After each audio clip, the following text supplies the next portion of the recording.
war. For centuries, people have clung onto the idea that the course of war is some supremely complicated thing, an epic clash of ideologies, machineries, and strategies. And whilst this presumption certainly holds some truth, it has largely emerged as the result of distance. Physical distance, cultural distance, and emotional distance. Social media has proven itself to be a vital tool in overcoming the latter, emotional distance. By enabling the spread of photos, videos, and testimonies, it serves as a window into the emotions of those suffering through crisis. It provides us with a much more nuanced and often more accurate picture of what is happening on the ground we typically expect from our traditional media outlets and our government officials. This has never been more apparent than with the recent February 2022 Russian invasion of Ukraine.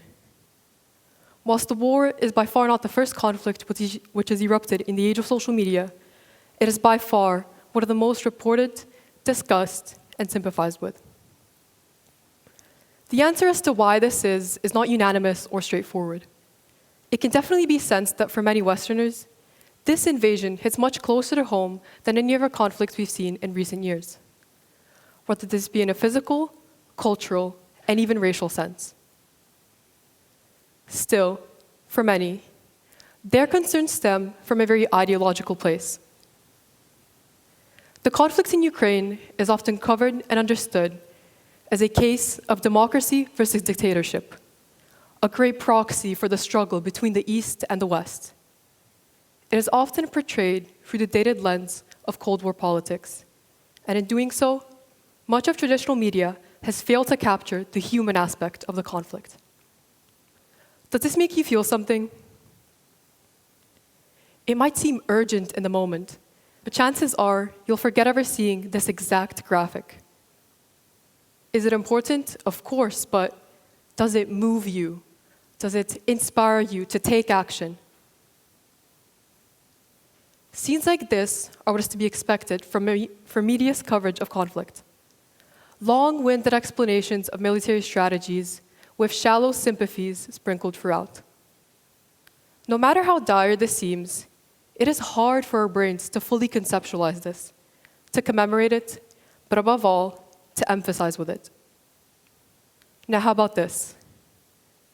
A photo shared on Twitter displaying the separation of a family. A young child reaching for his soon-to-be-gone father. The thousands of likes, retweets, and replies speak for themselves. Or how about this? TikToker Valeria Shashinok detailing her experiences living in Chernihiv, a city deeply scarred by Russian forces. With a mixture of disturbing footage and lighthearted humor, Valeria has won over the hearts of millions of people. Her comments? Flooded with support and condolences. Diana Totoka shared from beginning to end the painstaking journey of having to escape Ukraine, leaving her father behind in the war-torn nation. Marta Vasyuta has posted apocalyptic clips of Russian shelling, garnering millions of views and likes in mere weeks. Not only are these accounts some of the first and only on-site footage of Russian atrocities in Ukraine, it is also what the public has been drawn to the most. This is what traditional media has failed to provide. This is what social media has changed forever. Through the mass signaling of these small, intimate moments, social media has allowed audiences to recognize the truly humble and heartbreaking nature of war. It is common knowledge that exposure to photos, videos, and testimonies elicits a much more deep-seated and profound reaction in people. So who is to say that without social media, the response to this crisis will be so unanimous and overwhelming? That it will not be postured as some great ideological proxy war, but as a real and mournful endeavor. Despite the obvious risks of misinformation and propaganda, social media holds its ground as a powerful tool in helping audiences recognize the human cost of war. It has allowed us to hear the voices of those who would otherwise have none. It has allowed us to see things we'd have never imagined seeing. And maybe, most importantly of all, it has allowed us to feel. These feelings are what drive the course of humanity. Because as much as we would like to think that we are wholly rational and logical beings, it is often our emotions that hold the most weight. This chain reaction of witness accounts fueling our emotions, our actions, and ultimately our history can be discerned throughout time. Take, for example, the Vietnam War, dubbed the first television war.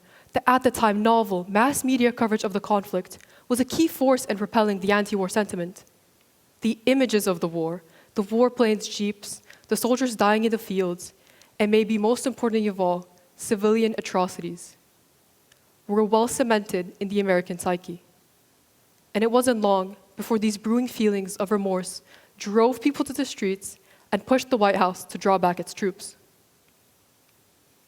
It is my optimistic hope that with this continued and newfound exposure to the human face of tragedy, the course of humanity will continue to be steered in a much more understanding and empathetic direction.